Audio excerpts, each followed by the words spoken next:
you very, very much, General Armstrong. Thank you, tourists. Very thrilled to be here. I am in Alaska, ladies and gentlemen. So much for your early warning system. But I'm happy to be here with you, ladies and gentlemen, of Fairbanks, you walruses, seals, and caribou. It's a state now, and everybody's got equal rights. Alaska now has the only senator who wasn't seated, he was mounted. Yes, sir, Alaska is officially a state. Now they can send you here without a court-martial.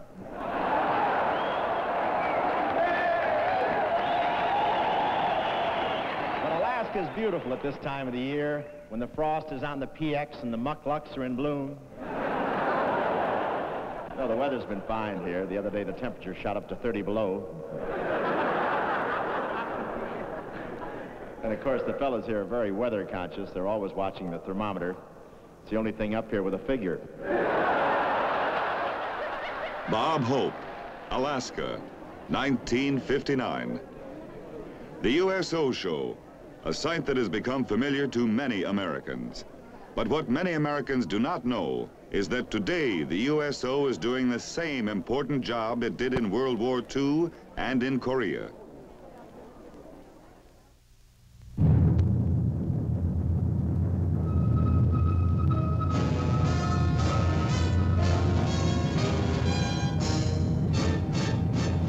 The United States Army presents The Big Picture, an official report produced for the armed forces and the American people. Now, to show you part of the big picture, here is Sergeant Stuart Queen. Today, our world is being shaken on all sides by a titanic struggle involving all men and all nations. This struggle, initiated by the communist bloc, runs the full spectrum from athletic contests to threats of all-out war. It is a conflict characterized by the adversary's employment of total and powerful psychological, economic, political, and military means to accomplish a single objective: world domination. As a result, selective service in this country is now in its 20th year of drawing into the military thousands and thousands of our youth. This is a circumstance observed by no other generation in America during peacetime.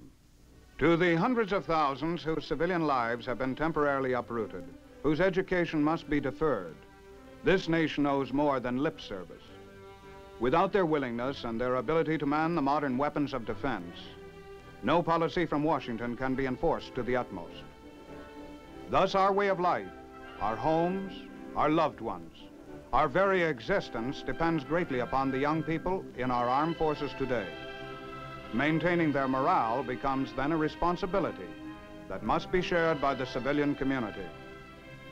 Through the USO, the United Service Organizations, the American public has accepted that responsibility.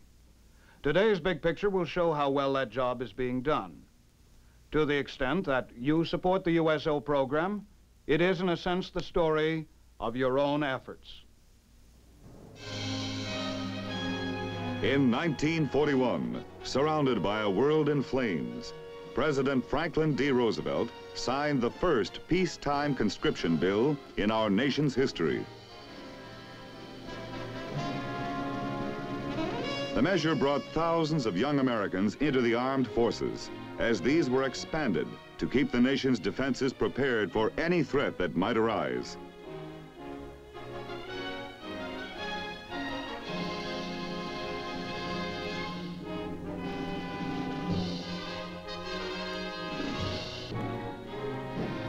The enormous concentration of men at great installations across the country had a staggering impact upon their small neighboring communities. Civilian populations of these communities were often outnumbered. Facilities for off-post diversion and recreation were swamped by the new demands, frequently were non-existent. For the young serviceman off-duty, undesirable and even dangerous outlets for his leisure hours were often the only outlets available.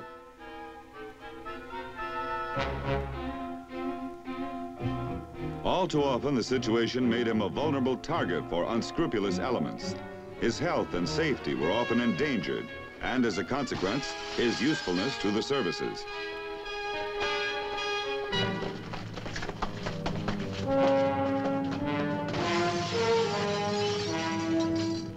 On post, the Army could provide for the needs of the off-duty soldier.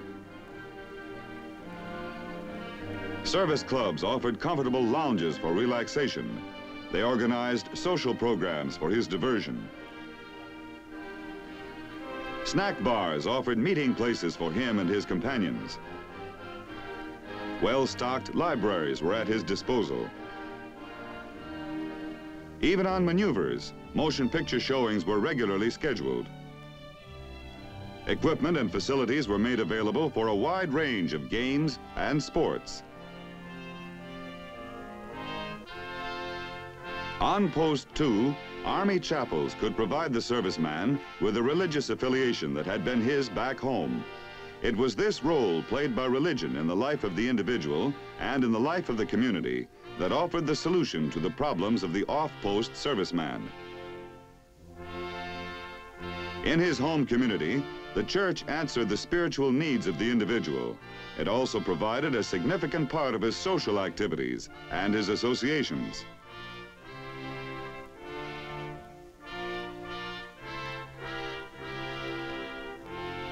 The churches embraced the entire nation and were responsive to community needs.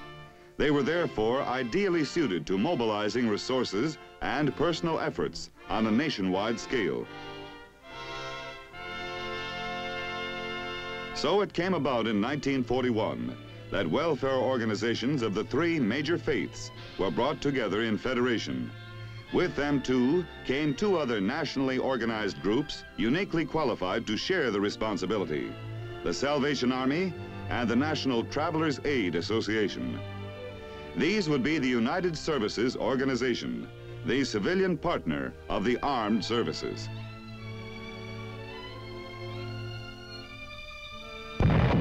In the final month of that same year came our country's entry into the maelstrom of war.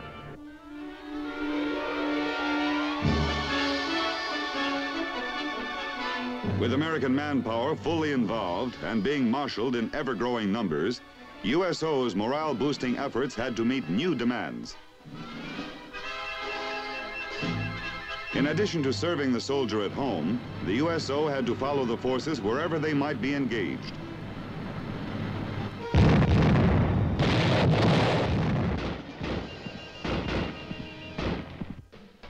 Canteens were opened in larger cities around the world. There, servicemen were usually stationed in great numbers. There, combat troops on leave would seek rest and diversion. To troops in the field, USO brought the talents of popular entertainers from stage, screen, and radio, as well as figures in the world of sports. Warmly welcomed by the serviceman, these entertainments captured the imagination of the public at home. USO Show became a part of America's everyday vocabulary.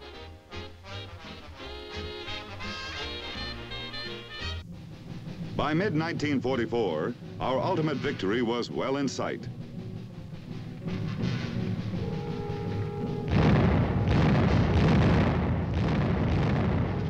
Nazi Germany was crumbling.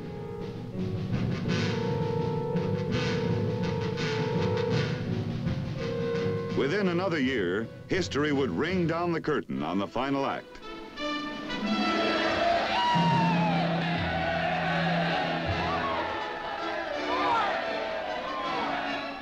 The war had ended. Now, with demobilization, the focus of public interest centered on a return to the ways of peace.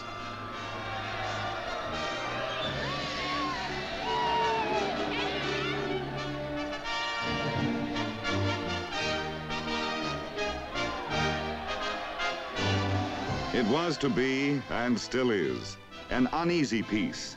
And so USO's responsibilities have not diminished.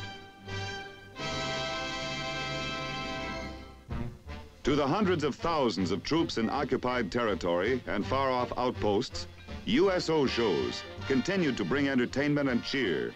Here was fun, plus a healthy reminder that despite distances, the servicemen were still part of the American community. They had not been forgotten. Then, in 1950, came the Korean War.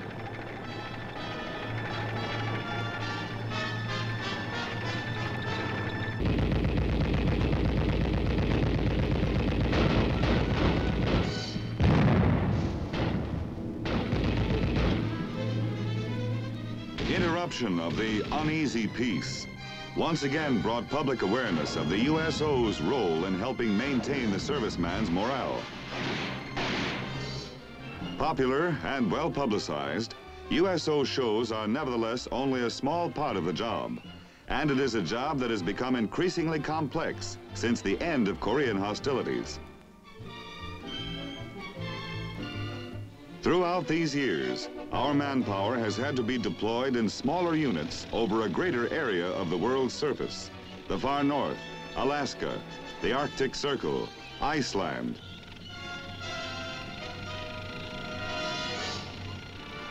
Army men, and women too, are at posts in the Orient and the Near East.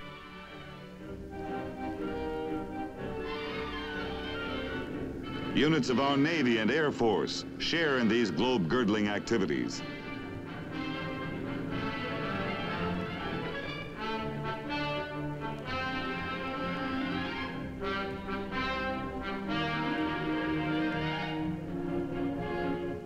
In countless installations throughout the world and at home, wherever possible, all these must be served.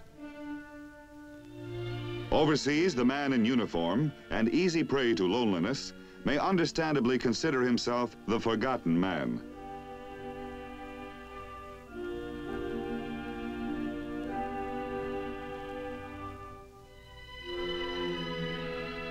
Even at home, in a nation at peace, public apathy plus feeling conspicuous makes the uniformed man vulnerable to those same feelings.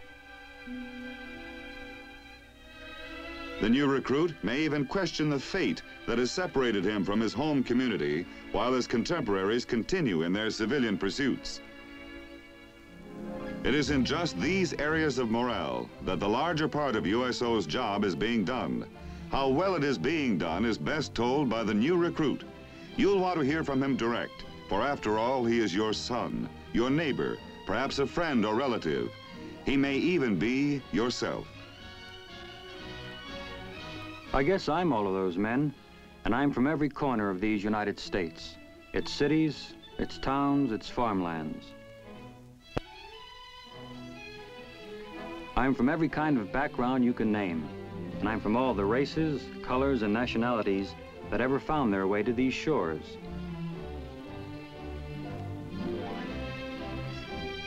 I'm the man who's going to be made into a fighting man, ready and able to defend you, myself, all of us from trouble, when and if it comes. In the beginning, it's pretty strange. I mean, just being away from everything you've ever known. Then the Army starts shaping, or maybe it's reshaping us. Lots of us live too soft, but it doesn't take the Army long to toughen up those bodies. The old brain gets exercised too, learning a lot of subjects we'd never even known were part of Army training.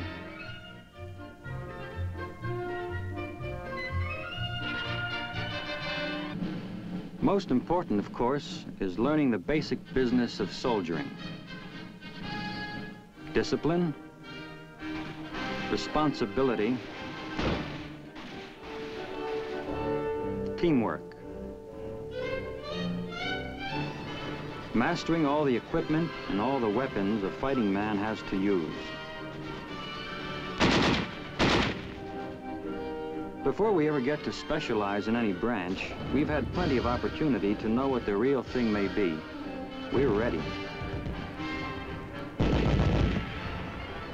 It's rough, hard work, but the toughest part can be something I never even thought about, something personal. I'll tell you about it. Soldiering doesn't always go on round the clock, 7 days a week. A man has time to get away from his post.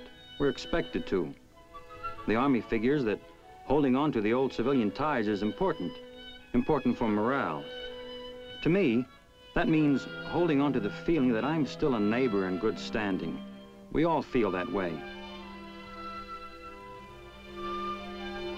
Whether it's just a pass for a few hours or a couple of weeks' leave, we head for that civilian world.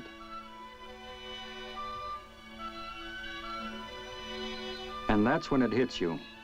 You're a stranger, whether it's a big city or a small town near the post. Whether it's 20 miles from your hometown or thousands. You're a stranger, and that can be rough. I said, can be. You see, it all depends on how long it takes us to discover the USO.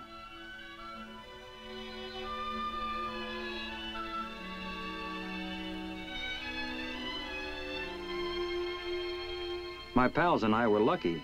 Right there in the railroad station was that Hello Neighbor sign.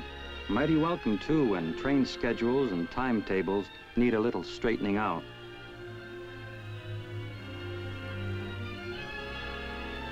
In the bigger stations, we may even have our own private waiting room.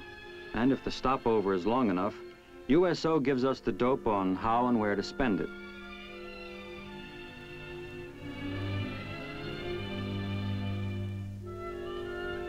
Want to knock off a letter to the folks?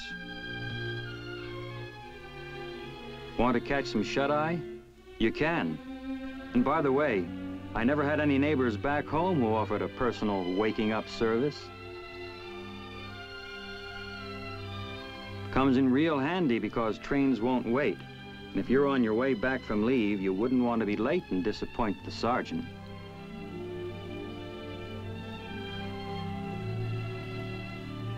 Some lounges even help a man sharpen up between train connections. I'd call that service, too. In most towns near the big posts, there's a USO lounge or club, and we learn to head for them. Some of them even have dormitories or rooms for servicemen. That means all servicemen, not just Army. Some places, particularly the big cities, USO arranges for hotel rooms, and at scaled-down rates. Saves tramping around looking for a place to stay. Saves those dollars, too. Neighborly, I'd say. And speaking of neighbors, in the smaller towns, the USO brings them to you.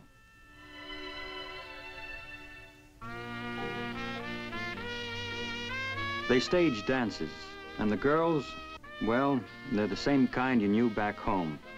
The USO manages that through local clubs and churches.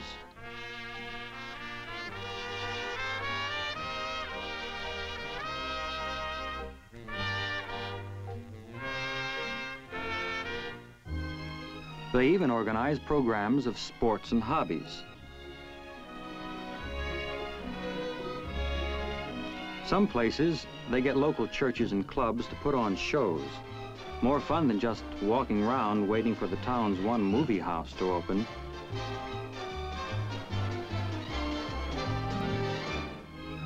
Getting acquainted with the townspeople gives us another way to hold on to civilian life.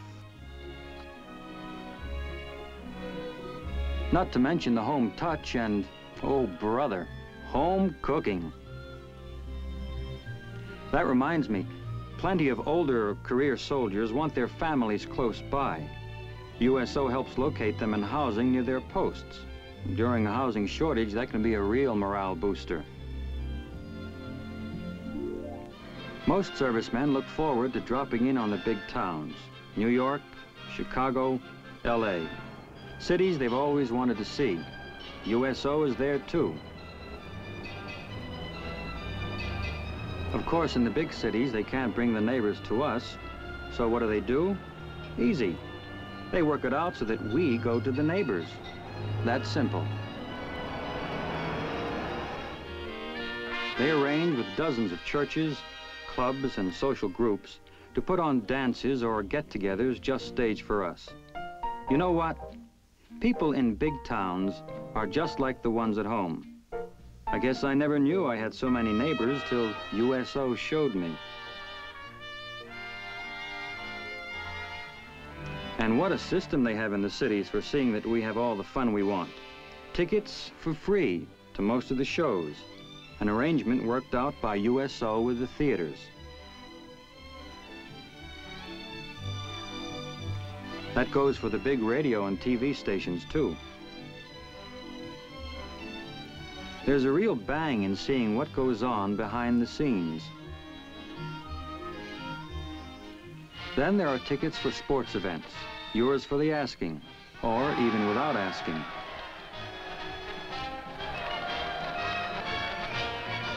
And that includes Major League ball games, too.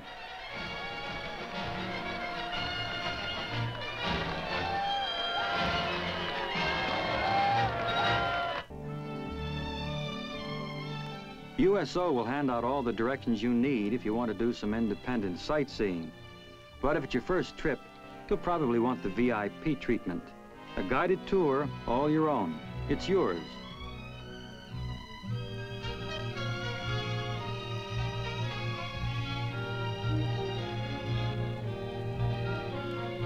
Maybe you do end up with a stiff neck and aching doggies, but what of it? It's been worth every minute of it.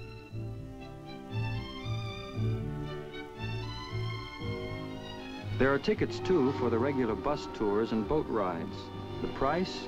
Nothing at all, thanks to those people at USO.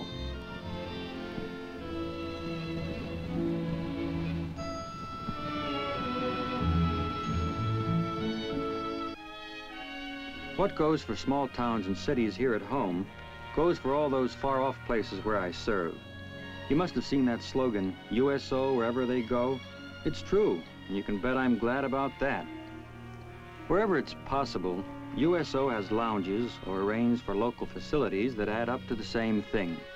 They even have staffs that speak our language. And so, all over the world, it's the same story. The same big smile hospitality from trained workers and the local volunteers who offer a helping hand. The same home-brewed coffee and soft drinks on the house. Snacks, too, for next to nothing. The same facilities, too, for getting acquainted with places that were just names on a map.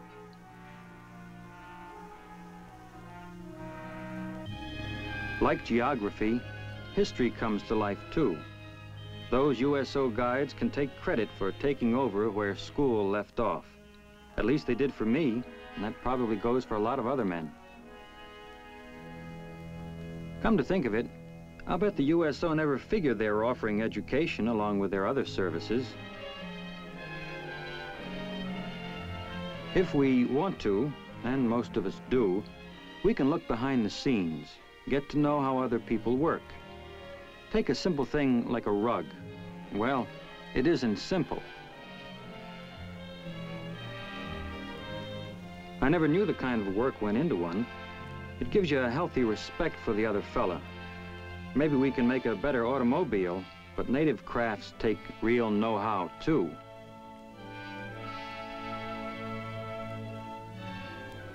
But most important to most of us, USO opens doors for us into private homes, the same as they do in the States. Home cooking tastes good to me, whether it's a New England boiled dinner or its Korean cousin.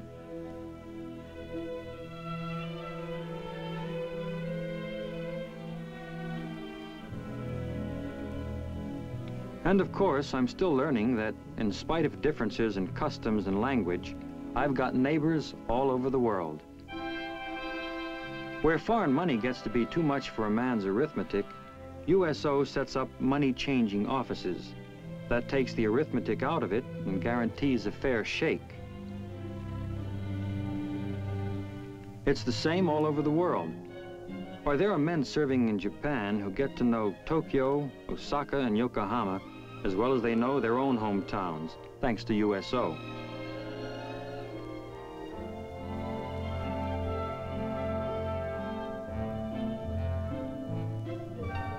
Some servicemen even find a lot of the mystery taken out of the mysterious East.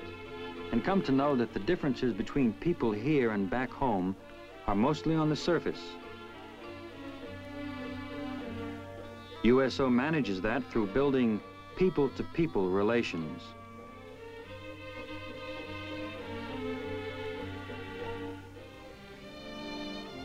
Now you take Greece. First, a guided tour, then a chance to meet a few families, and first thing you know, the serviceman on shore leave is finding the same kind of fun in Athens, Greece as he would in Athens, Georgia.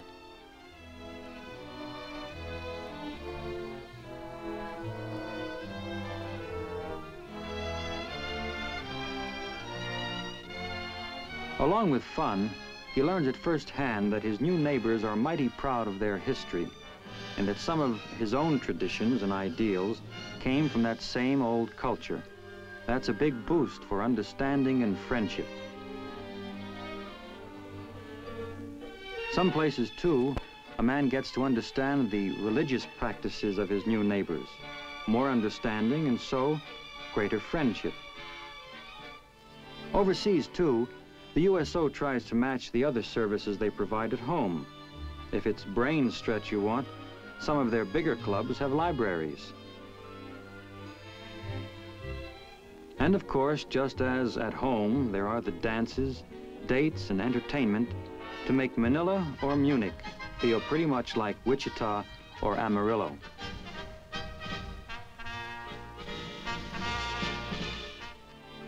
There's even room in the USO programs for the rugged individualist who just needs a little assist, and he'll furnish his own fun.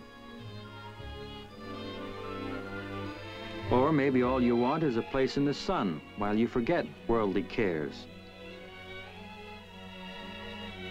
Some of those worldly cares, like a ripped shirt, will be taken over by USO's volunteer workers. Those friends we make overseas get to be as close as the ones at home. And even where there are differences, we find the differences shrinking. You might say that by boosting our morale through personal contacts, USO is also doing a whale of a job building friendship for us. I mean the whole country, sort of a round-the-world goodwill ambassador. Round the world, that's where I serve. But I don't count the miles because miles don't count. Home isn't any further away than the nearest USO club or lounge.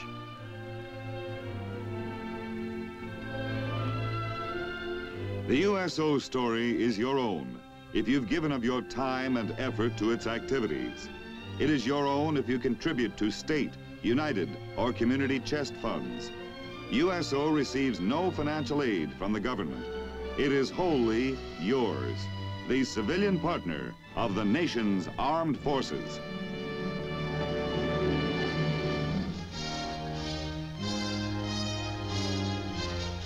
The Big Picture is an official report for the armed forces and the American people. Produced by the Army Pictorial Center.